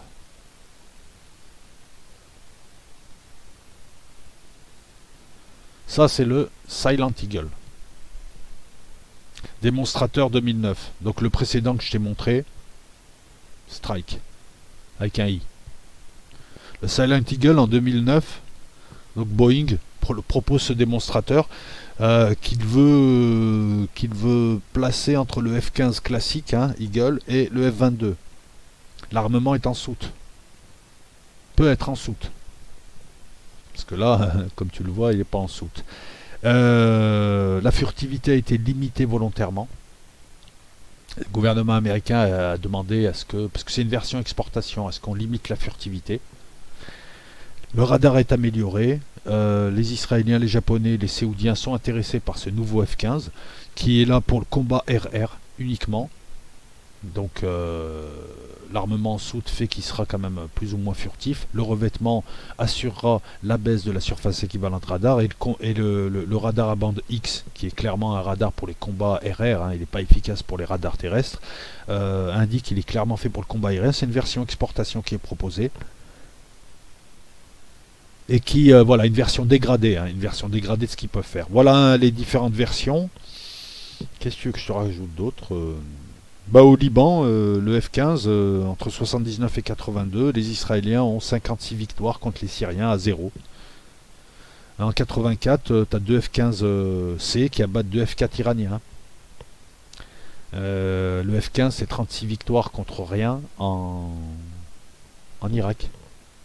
Il a été utilisé partout, c'est un avion, voilà, c'est simple. Vaut mieux pas l'affronter. Surtout qu'il peut aussi t'affronter au près, hein, il n'a pas peur. On a une version F-15 qui a été testée pour tuer des satellites. Alors c'était la merde. Attends, je vais essayer de te la montrer. Tu vas rigoler parce que c'est...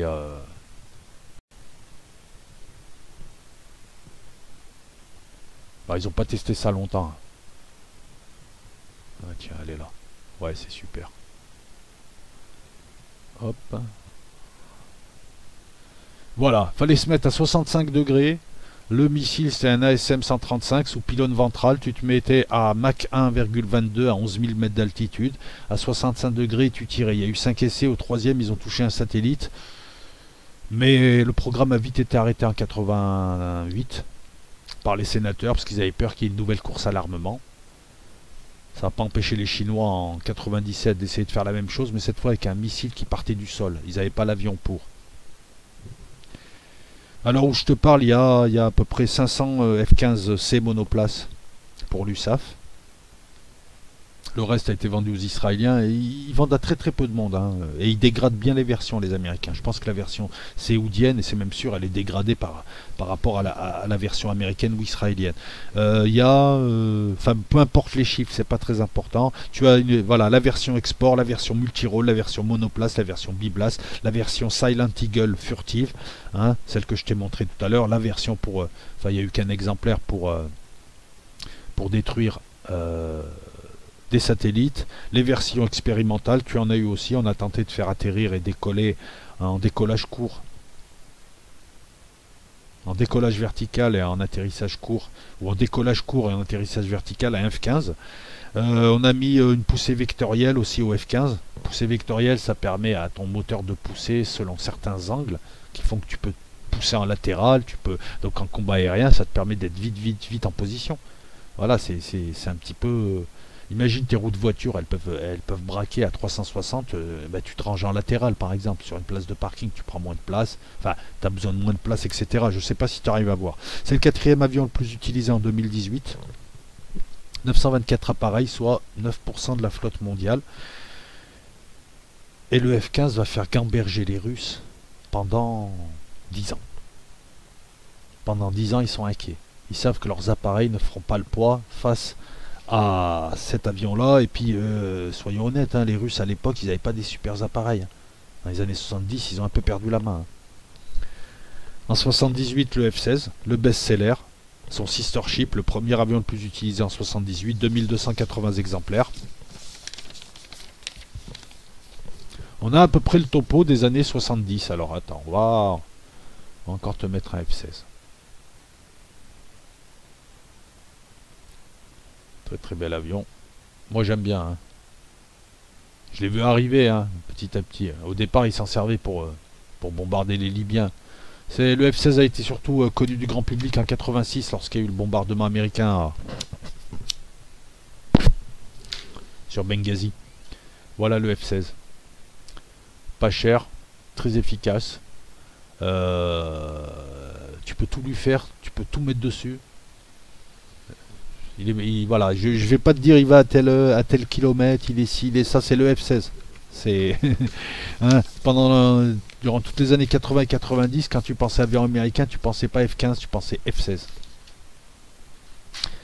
Des confrontations dans les années 70. On a l'Inde et le Pakistan. L'Inde, avec ses avions soviétiques, MiG-21, Sukhoi 7, le Pakistan avec ses F-86 américains, ses F-104 américains, ses Mirage 3 et ses avions chinois, hein, c'est une tradition, s'affrontent en 71, 61 avions indiens qui tombent, 44 avions pakistanais qui tombent, du 1 pour 2, encore une fois à l'avantage de l'Occident. Dans les années 70, l'Occident est le tout technologique. Nous, quand on était petits, les films, c'était... ouais, il y avait beaucoup de tout technologique, de robots, l'homme qui valait 3 milliards. Enfin, à cette époque-là, c'était vraiment le tout technologique qui primait et les USA n'hésitaient pas à montrer qu'ils étaient technologiquement supérieurs au bloc de l'Est.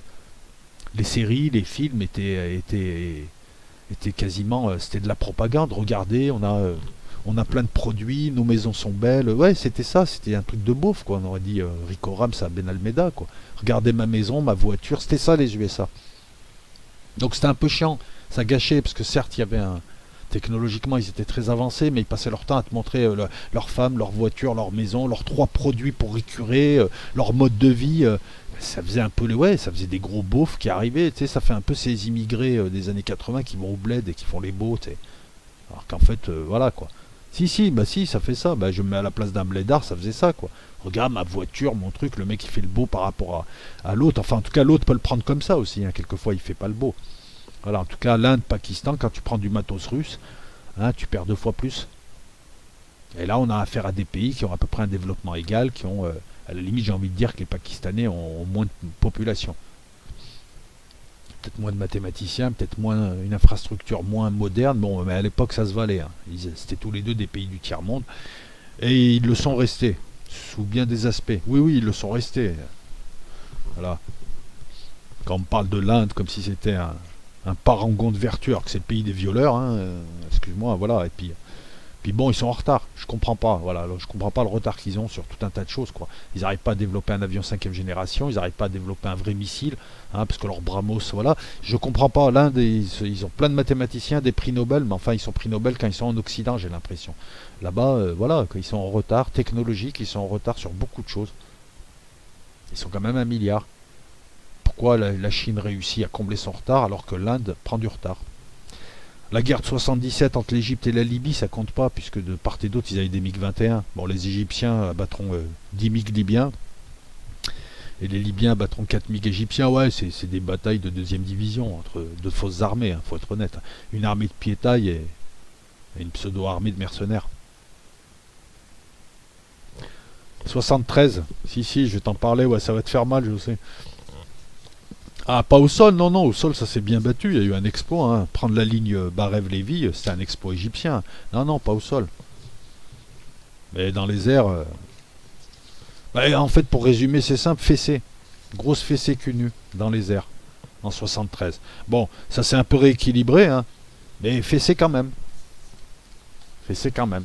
Les Égyptiens ont plus abattu avec leur défense antiaérienne d'avion qu'avec leurs avions. Alors, je sais pas ce qu'ils faisaient avec leurs avions, je sais pas, peut-être qu'ils s'entraînaient pas, je sais pas. Et à un moment donné, donc il dominait, ça date, je sais pas pourquoi, il a décidé d'avancer ses brigades de chars sans le parapluie anti-aérien, hein.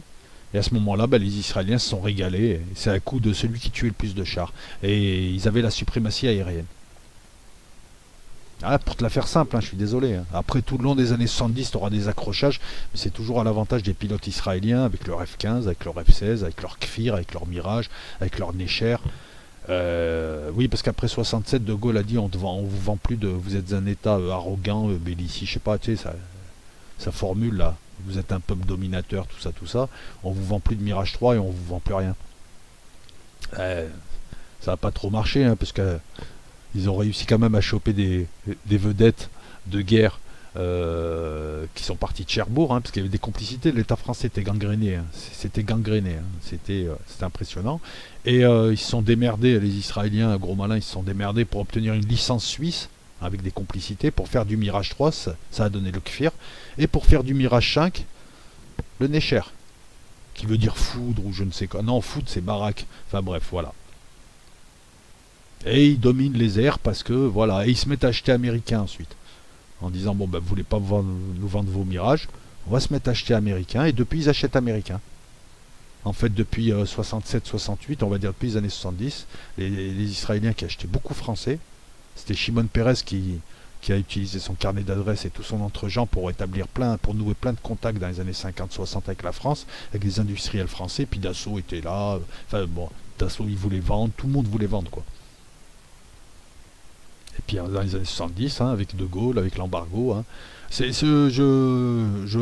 constate, hein, c'est de l'histoire là ce qu'on fait, c'est pas de la politique. Ben, ils se sont mis à acheter F-16, F-15. Ils ont même commencé, ils ont même essayé de faire leur propre avion, un avion de 4e génération, très très bien. Un peu imitation F-16, mais en tout cas, bon, tout le monde imite tout le monde. Dans les années 80, ils l'ont appelé le Lavi, mais les Américains leur ont dit non, il fait concurrence à notre F-16. Le F-16, on essaye de le vendre là. Donc il nous gêne votre avion. Donc vous allez arrêter de développer cet avion. Donc le Lavi, le projet du Lavi a été arrêté et je ne sais pas ce qui est devenu cet avion. En 82, la guerre du Liban, bah, la domination israélienne cette fois elle est actée. Opération Mole Cricket 19, 90 avions israéliens dont des F-15 contre 100 avions syriens. La plus grande bataille aérienne depuis la Seconde Guerre mondiale. Bataille engagée par les avions israéliens afin de supprimer toutes les défenses antiaériennes libano-syriennes sur la plaine de la Beka pour qu'ensuite leurs avions puissent aller bombarder Beyrouth. Tu supprimes d'abord.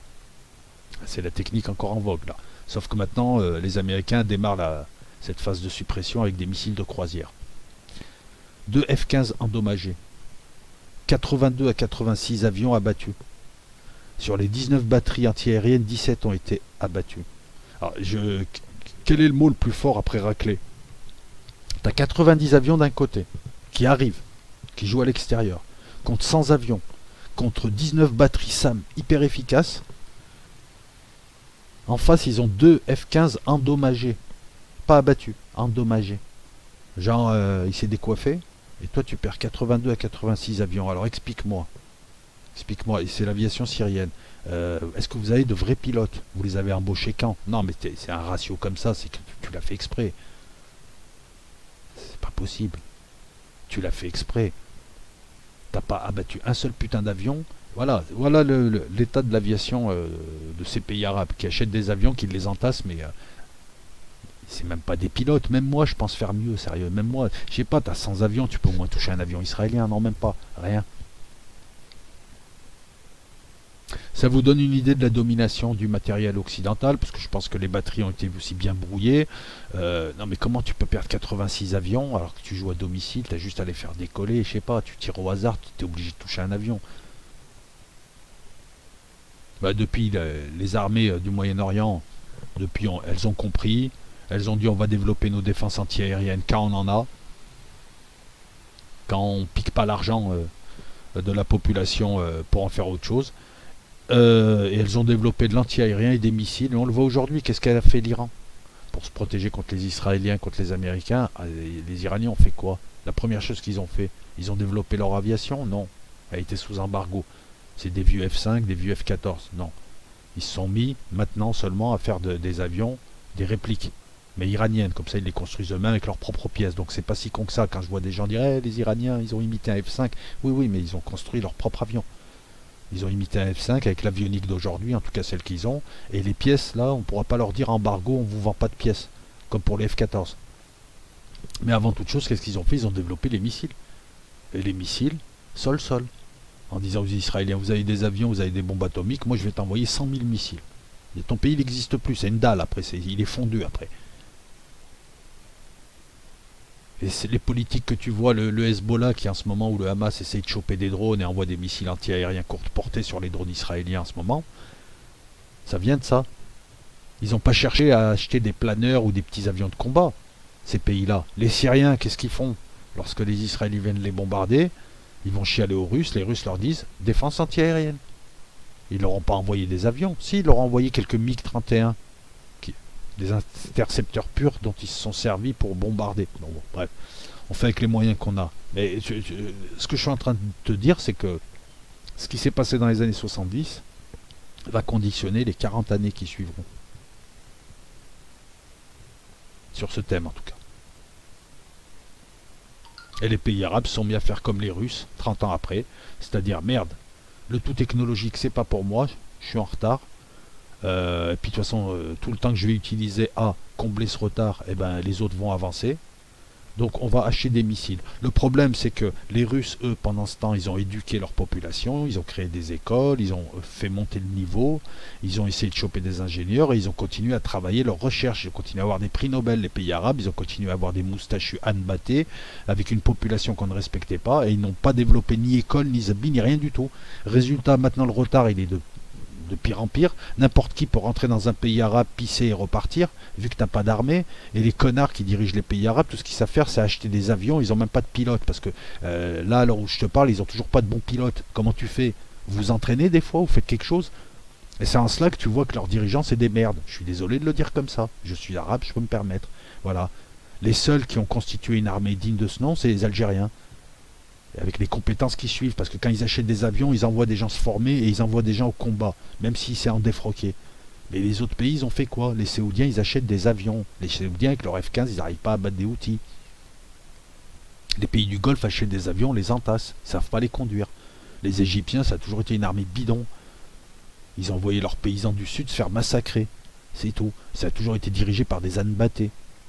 Les Syriens, ils font ce qu'ils peuvent, mais bon, faut être honnête... c'est pas non plus la meilleure armée du monde. Hein. Je veux dire, on le voit là, quoi. Hein, bon. Et puis bon, ils sont un peu à poil. Donc le truc il est simple, oui, les pays arabes ont fait après 82, ils ont commencé à comprendre qu'ils allaient prendre branlée sur branlée dans les airs et qu'il valait mieux aller se battre sur un autre terrain où ils auraient plus de chance. Ce qui a donné le Hezbollah qui tient l'armée de terre israélienne, en tout cas il la tient bien quand il s'agit de combattre. Il l'inquiète, il est dissuasif. Mais au lieu de poursuivre le développement de leur pays sous tous les plans, et donc ça aurait amené une industrie de l'aéronautique, ce que font les Chinois, pourquoi ne l'ont pas fait les pays arabes? Ils ont l'argent. Les Chinois le font, les Coréens le font, tout le monde le fait. Développer des écoles, développer, et ça suppose donc de développer un pays, pas d'acheter, pas de vendre du pétrole, toucher dessus des royalties discrets, là, des pots de vin, et empêcher toute industrie de ton pays, empêcher toutes les industries d'éclore, ne faire que exporter du pétrole et importer des produits, des biens manufacturés que tu ne sais pas faire. Ça, c'est un pays d'arriéré, de retardé. Et en 2019, il n'y a pas de... C'est la colonisation, s'il te plaît. Parce que moi, je vois des pays comme la Corée, ils étaient à poil, ils étaient en retard surtout dans les années 50. C'était un pays du tiers-monde, c'était un pays de crève la faim. Les Coréens fabriquent leurs propres avions, ils ont la 5G, voilà. Parce qu'entre-temps, ils n'ont pas mis du pento et ils n'étaient pas sur Facebook, eux, à faire les beaux prétentieux. Ils ont bossé. Que font les Israéliens? Les Israéliens, ils mettent raclée sur raclée. Ok, c'est des avions américains. Bon, c'est des pilotes israéliens maintenant. Pourquoi ils continuent à gagner? Il y a très peu de pays qui ont pris conscience de ça dans le monde arabe. Il y a l'Algérie, qui a compris qu'il ne suffisait pas d'acheter des MiG et des Sukhoi, mais qu'il fallait former les pilotes, et qu'il fallait avoir les radars qui vont avec, qu'il fallait avoir les techniciens qui vont avec, qu'il fallait avoir toutes les structures qui vont avec. Bon, après, ce serait bien aussi de développer le pays, hein. Tu puisses aussi construire ne serait-ce qu'un avion de troisième génération, comme font d'autres pays, hein, parce que là, on vous parle d'avions de combat, mais c'est des avions à la pointe, hein. Là, on parle de la quatrième génération avec les années 70, le début de la quatrième génération, le supersonique haut, et aujourd'hui, on peut parler de 4+, 4++, avec le Rafale qui créera cette catégorie, on peut parler de cinquième génération, mais il y a beaucoup de pays qui peuvent construire la République tchèque construit d'excellents avions de troisième génération, hein, d'avions à hélice, hein, qui servent d'avions d'entraînement. Je crois qu'ils ont le LG, non, je sais plus comment ça s'appelle. Voilà, les Italiens avec l'aéromachie. Vous avez toujours des firmes qui construisent des avions de troisième génération. On va en parler aussi de ça. Les années 70, qui se finiront en 82, paradoxalement, donc verront le retour à la chasse, la technologie qui va permettre à tout un tas de concepts d'émerger, une domination spectaculaire de l'Occident sur l'Est. On sent déjà, et je l'ai vécu cette période, on sent déjà que les Russes ont du mal, hein. Je veux dire, soyons honnêtes à l'époque, hein, pour tous ceux qui ont vécu cette époque, on savait bien que bon, si tu voulais bien vivre, valait mieux les USA.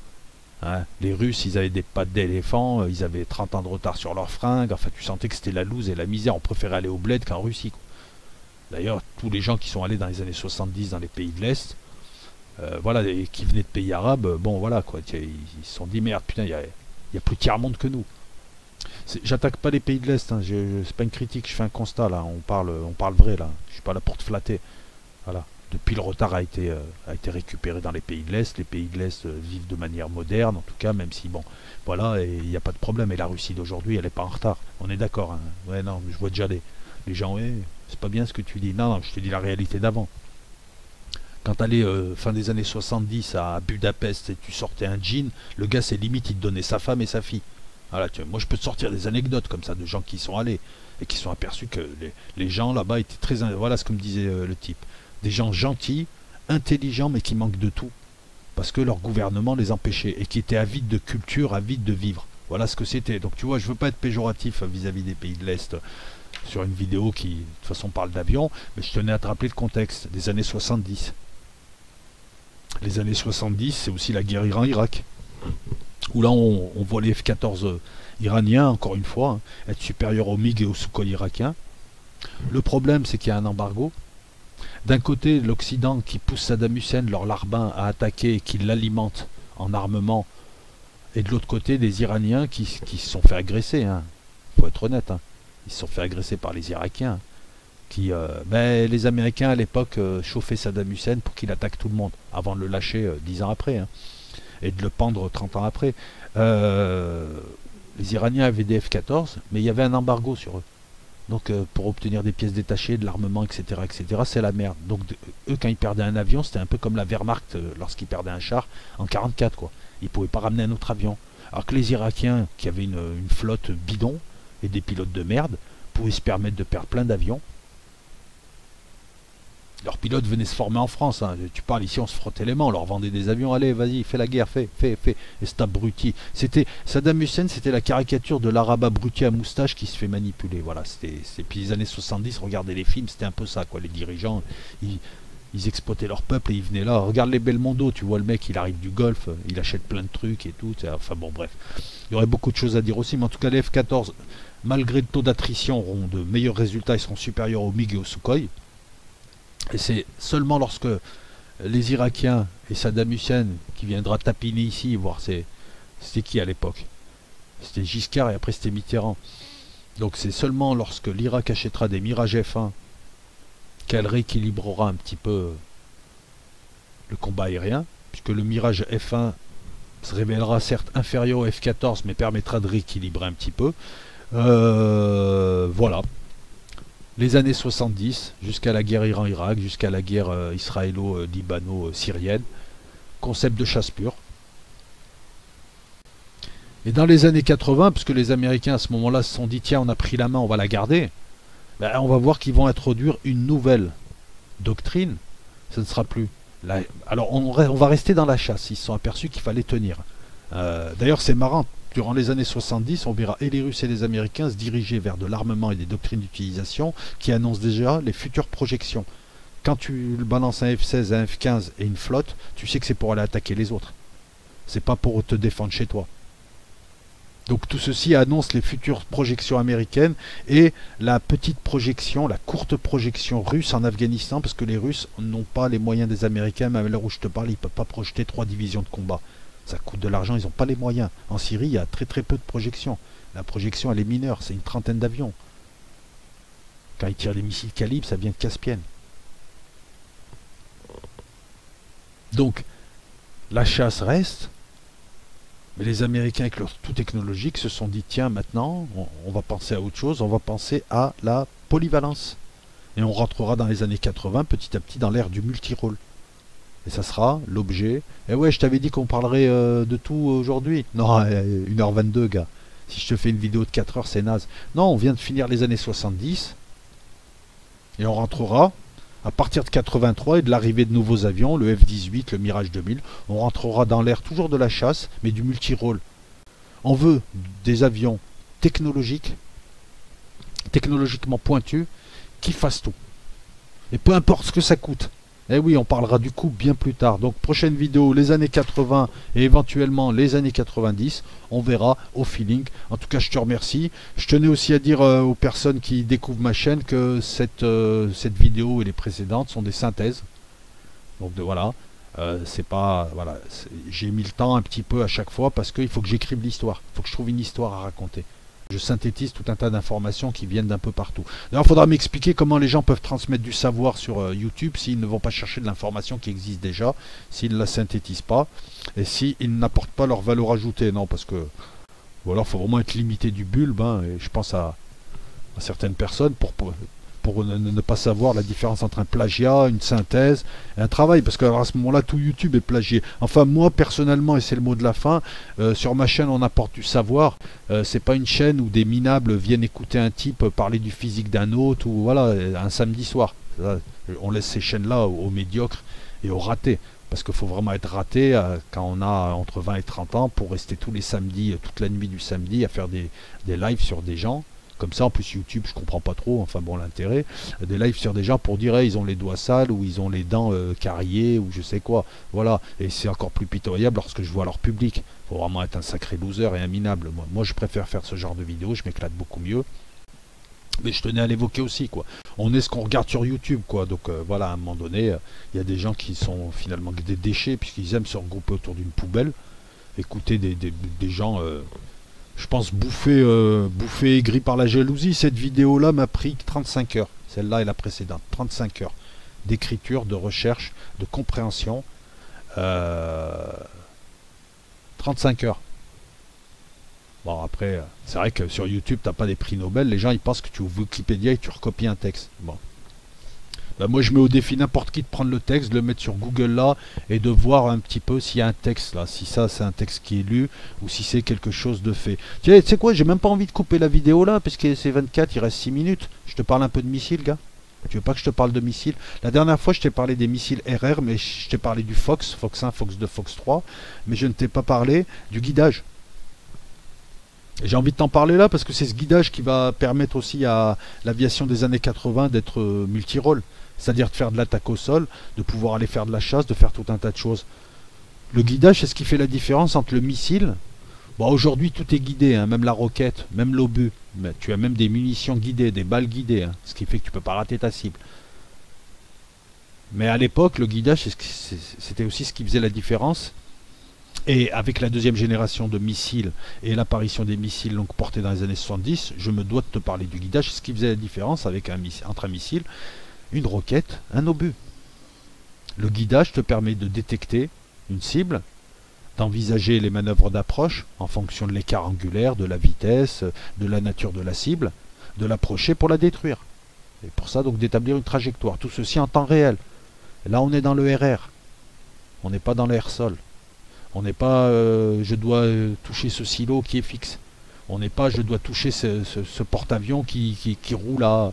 Enfin, qui navigue à 20 nœuds, ou à 8 nœuds, ou à 15 nœuds, ou à je ne sais quoi. Non, là, c'est y a un avion qui cabriole et qui a 2500 km/h et qui passe son temps à faire des manœuvres. Comment je fais? Rapide, en un dixième de seconde. C'est ça le... Avant la Seconde Guerre mondiale, et durant même, mais surtout avant, les trajectoires elles étaient essentiellement balistiques. Hein. Je tire avec le fusil, je vise, trajectoire balistique, trajectoire en cloche. Toi, tu la vois en ligne droite, bon, elle va légèrement en cloche. Voilà. Et on a commencé à voir un peu les Allemands proposer des choses en matière de guidage, guidage radio et autres. Il y a deux grands procédés de guidage. Il y a le téléguidage et l'autoguidage. Le téléguidage, tu suis une trajectoire qui va t'amener au plus près de la cible. Tu as un système de guidage avec un détecteur à l'intérieur et un élaborateur. Et le système, il peut être dans le missile ou hors du missile. Le téléguidage, c'est surtout pour les cibles lentes, fixes, visibles par le tireur. Ben, c'est les missiles anti-char Milan. C'est les missiles hautes qui sont philo-guidés. Alors le téléguidage, ça peut être aussi par l'imagerie. Hein. On lance un missile, le type suit à la télé la trajectoire du missile et recale plus ou moins sa trajectoire, surtout vers la fin. Le téléguidage, il suppose voilà, un suivi. L'autoguidage, maintenant, c'est, comme son nom l'indique, le missile se guide lui-même. Tu as l'autoguidage direct et indirect. Excusez-moi. Pour le téléguidage, oui, c'est pour les cibles lentes, fixes et à viseur. Tu as le téléguidage direct qui est une vieille technologie, hein, c'est le pilote qui fait la cible. Et tu as le téléguidage indirect aussi, que tu retrouves notamment pour les anciens missiles AS-37 Martel. Il y avait une version télé, voilà, pour être bien précis. Maintenant, on va parler de l'autoguidage direct et l'autoguidage indirect. Dans l'autoguidage direct, tu as la cible, elle est mobile, mais on peut la reconnaître à travers le paysage. Voilà, ça peut être des missiles anti-navires, anti-chars, anti-balistiques, anti-radar, surface air, RR. Le rayonnement, les rayonnements infrarouges ou électromagnétiques peuvent donner lieu justement à un autoguidage direct. Voilà. L'autoguidage indirect, on définit à l'avance la programmation et comment le missile va se déplacer. Tu retrouves ça dans les missiles de croisière air-sol, dans les bombes guidées. Hein, c'est pour des cibles qui ne vont pas trop bouger. Les missiles de croisière vont toucher des batteries qui sont installées quelque part. Voilà.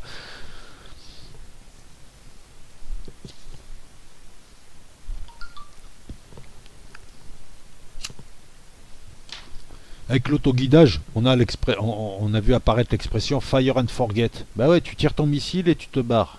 Tu tires ton exocet avec ton super étendard et tu te barres, tu fais chemin, tu rebrousses chemin. Là, tu as le concept de longue vue et de portée.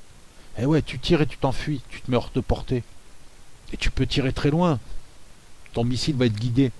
Il se déplace automatiquement sans opérateur. C'est ce qui est à l'intérieur du missile qui va détecter la cible. C'est l'autodirecteur, c'est ce qu'on appelait la tête chercheuse. Avec l'autoguidage direct, le missile il détecte la cible et il élabore lui-même ses calculs de trajectoire. Donc tu vois, missile, faut le guider. Téléguidage, autoguidage. Quelqu'un qui le guide, il se guide tout seul. Téléguidage direct, indirect, autoguidage direct, indirect. C'est facile. Maintenant, ce qu'on va voir, c'est dans l'autoguidage, quels sont les moyens qui permettent cet autoguidage. C'est ça qui est intéressant. Tu as l'autoguidage par radar, actif, passif, semi-actif. On l'a vu l'autre fois. Le radar actif, c'est ce qu'il y a maintenant. C'est les radars qui émettent, et en fonction de ce qu'ils reçoivent, vont guider le missile. C'est l'Exocet. C'est le radar AESA qui apparaît dans les années 90 au Japon, en 90 sur le F2 Mitsubishi, qui finalement maintenant est sur le Rafale. Et sur le Sukhoi 35, il me semble. Et radar AESA, radar actif, avec tout un tas de petits modules. C'est un ensemble de petits radars numériques qui sont couplés ensemble. On en reparlera plus tard dans une prochaine vidéo. Ce radar-là fait partie des éléments que tu dois avoir sur ton avion pour être considéré comme 4++. C'est le nec plus ultra en matière de radar. Avant, c'était les radars PESA, etc., etc. Le radar passif, c'est simple. Le missile reçoit ce qu'émet la cible. C'est par exemple le missile anti-radar AS-37 Martel, il émet pas. Mais il est fait pour bousiller des radars qui eux émettent. Donc il faut juste que ces radars émettent et lui il les repère et il se cale sur eux. Et lui il émet pas, donc il est indétectable. Donc comment tu veux le brouiller? Comment tu veux t'embrouiller? Il est imbrouillable. Et le semi-passif. Le semi-passif, c'est un truc qui a pas mal été utilisé dans les pays de l'Est. L'autre fois, j'en ai parlé, mais j'aimerais revenir dessus. Et qui peut être utilisé dans les milieux urbains, c'est très simple. Le principe du radar, en principe, un radar, il balance des ondes. Et en fonction du retour de ces ondes, en fonction de la vitesse de retour et en fonction de ce qui revient, ce qui ne revient pas, il élabore des formes, des vitesses. Et après, avec l'effet Doppler, entre deux prises radar, il peut déterminer une trajectoire, une vitesse, etc., etc. Bref, tu m'as compris. Avec un radar semi-actif, avec un radar passif, donc tu as des capteurs passifs sur les avions, ils n'émettent pas, mais ils reçoivent les émissions radar des futures cibles et de tout ce qui est autour d'eux. C'est des capteurs, des détecteurs. Ou alors c'est des missiles comme le missile anti-radar Martel AS-37. Le radar semi-passif, c'est simple, c'est pas toi qui émets, c'est pas la cible, c'est l'ensemble des radars qui est sur la zone. Les radars télé, c'est comme ça qu'ils ont touché le F-117, notamment. C'est les radars télé, les radars radio, tout ce qui émet, toi tu récupères leur retour. Ils émettent, la cible est localisée, toi tu récupères le retour. Voilà pourquoi c'est semi-passif. La réflexion sur la cible, elle est captée par le missile qui n'émet pas lui. Il reçoit seulement. Quand je dis toi, c'est le missile, parce que là on est dans l'autoguidage. Donc trois radars différents pour la tête chercheuse. Tu as les missiles infrarouges, passifs. Alors il y a différents infrarouges, il y a différentes fréquences pour l'infrarouge selon... ça c'est important à savoir pour les détecteurs de lancer de missiles infrarouges, parce que l'avion sur lequel tu vas lancer des missiles, tu vas voir que dans les années 80, il aura des avertisseurs qui lui diront tu as été accroché par un radar ennemi ou ton ennemi vient de te lancer un missile. Ou alors il y a un missile infrarouge, notamment en balistique aussi, où tu as des capteurs très performants. Donc l'infrarouge passif et l'infrarouge actif. L'infrarouge, c'est pour le court portée, 10-15 km. Tu as aussi le laser. C'est une technologie qui arrivera dans les années 80, mais qui a été utilisée notamment par les Israéliens pour détruire le réacteur nucléaire aux Irak en 81. Une équipe au sol qui illumine la cible. Ou alors un avion qui illumine la cible. Tu mets un pod laser, il envoie un faisceau laser que personne ne voit avec des données dedans. Le missile qui est parti suit ce faisceau laser jusqu'au bout. Le problème, c'est qu'il faut illuminer la cible, il faut des conditions atmosphériques, etc., etc. Donc ça peut guider un missile. Tu peux mettre des pods. Le Jaguar avait une nacelle avec un désignateur laser. Et le Jaguar date des années... En 86, on lui a mis ça. C'était pratique avant l'arrivée des satellites et des réseaux satellites maintenant. On a les imageurs. Alors les imageurs, c'est vieux, c'est pour certains types de missiles, comme les missiles nucléaires, comme l'AGM-65 Maverick américain. Il permet au missile de reconnaître sa cible parce que dedans il y a des images et de manière numérique, lorsqu'il voit la cible, il la reconnaît. C'est fait surtout pour les silos, pour le nucléaire, pour des bâtiments, pour des cibles statiques. Donc tu te rappelles, téléguidage, autoguidage, téléguidage direct, indirect, autoguidage direct, par le biais du radar, actif, passif, semi-actif, par le biais de l'infrarouge passif ou actif, par le biais du laser semi-actif, par le biais de l'imageur et l'autoguidage indirect. Donc les ordres sont élaborés dans le missile. Bon, en fait, il y a une programmation, je vais te la faire simple. Maintenant, on sort du téléguidage et de l'autoguidage et on va parler de la navigation inertielle. Les missiles possèdent... Un missile n'a pas qu'un système, il en a plusieurs. Il va démarrer par exemple en GPS ou en inertiel. La centrale inertielle est à l'intérieur du missile. C'est des gyroscopes, des accéléromètres qui indiquent à chaque moment la position du missile par rapport à un système de référence. Tout ceci est programmé, donc il n'émet pas. Et quand il arrive à un moment donné à portée, il peut se recaler soit avec le GPS, soit avec l'infrarouge, soit avec le radar actif, passif, semi-actif, tménique, tout ça. Bref, tu m'as compris. Voilà, la navigation inertielle, c'est un système avec des accéléromètres, 3 accéléromètres, 3 gyroscopes pour mesurer l'accélération linéaire. Ça te permet d'obtenir la vitesse, la coordonnée de ton missile, il l'a, et il peut situer ça sur un référentiel et savoir où il est, et si ça marche bien. Il est utilisé pour le guidage à mi-course, surtout. Et ensuite, on passe à l'autoguidage. Tu as le guidage inertiel avec recalage par visée stellaire. C'est pour les missiles balistiques qui quittent l'orbite terrestre et pour revenir. Qui quittent l'atmosphère, ou en tout cas qui sont en très très haute atmosphère et qui reviennent. Donc ils se calent à un moment donné. Le gros missile balistique Satan qui porte du nucléaire, il va se caler sur les étoiles qu'il verra, l'étoile polaire, Sirius, tout ça, les Illuminati, les reptiliens. Et ensuite, boum, une fois qu'il s'est recalé, il peut entamer la deuxième partie de sa course et foncer dans le lard. Et tu as le positionnement par satellite qu'on avait arrivé dans les années 80 et surtout depuis 95, hein, puisque c'est mondial. Tu as le GPS, mais tu as d'autres réseaux militaires, des sous-réseaux militaires. C'est quoi? C'est les bases, c'est les stations de radar au sol qu'on a mis dans les airs. Entre autres, hein, avec d'énormes flux de données. Donc le guidage par satellite d'un missile, oui, c'est récent. Mais avant, tu avais tout un tas de trucs pour guider des missiles. Puis au prix où c'est, de toute façon, voilà. Vous voyez, les missiles accrochent mieux, sont plus fiables, mais coûtent plus cher, donc doivent être plus efficaces. Là où avant, tu balançais 10 tonnes de missiles pour toucher une cible, 10 tonnes de bombes durant la Seconde Guerre mondiale, là, tu balances un missile. Alors, tu me diras, il vaut ton stock de bombes. Hein. Les missiles, c'est souvent en dizaines, voire en centaines de milliers d'euros. Le GPS est le plus connu, le GLONASS, etc. etc. C'est un système supplémentaire. Alors beaucoup de gens qui ne maîtrisent pas apparemment te disent ouais, mais il suffit de détruire les satellites et l'armée américaine. Bah non, mais il y a les autres systèmes. Il y a tous les autres systèmes pour guider les missiles. Le GPS, c'est un système parmi d'autres. Voilà pourquoi aussi ils ont arrêté. Enfin, ils ont arrêté. Les projets développés pour détruire les radars ont été arrêtés, puisque maintenant on préfère plutôt les attaquer dans les airs, les radars, les sortir d'orbite, etc., etc. Mais pour ça, il faut avoir des engins manœuvrants et c'est pas encore le cas. Il manque la technologie. À l'heure où je te parle, on a tout un tas de doctrines d'utilisation qu'on aimerait utiliser d'ailleurs, hein, dans l'espace, notamment faire des combats avec des véhicules spatiaux pour sortir les satellites, les détruire et tenir l'espace. Si tu tiens l'espace, tu tiens les airs, tu seras au-dessus des airs, hein, donc tu seras aussi au-dessus des mers, des terres, etc., etc. Mais on n'a pas la technologie pour. C'est pour ça qu'on a une époque transitoire là. Je t'en reparlerai plus tard. Est-ce que j'ai tout dit sur le missile? Oui, ça te donne une bonne idée. Hein. Le guidage, c'est ce qui compte. Voilà, donc prochaine vidéo, les années 80. À la revoyeur, la bise à tout le monde, n'hésitez pas à pousser, et pour ceux qui se sont abonnés nouvellement, les commentaires sont préapprouvés. Je préapprouve 2 fois par jour les commentaires, donc si vous ne voyez pas votre message, ne vous affolez pas, il passera à un moment donné.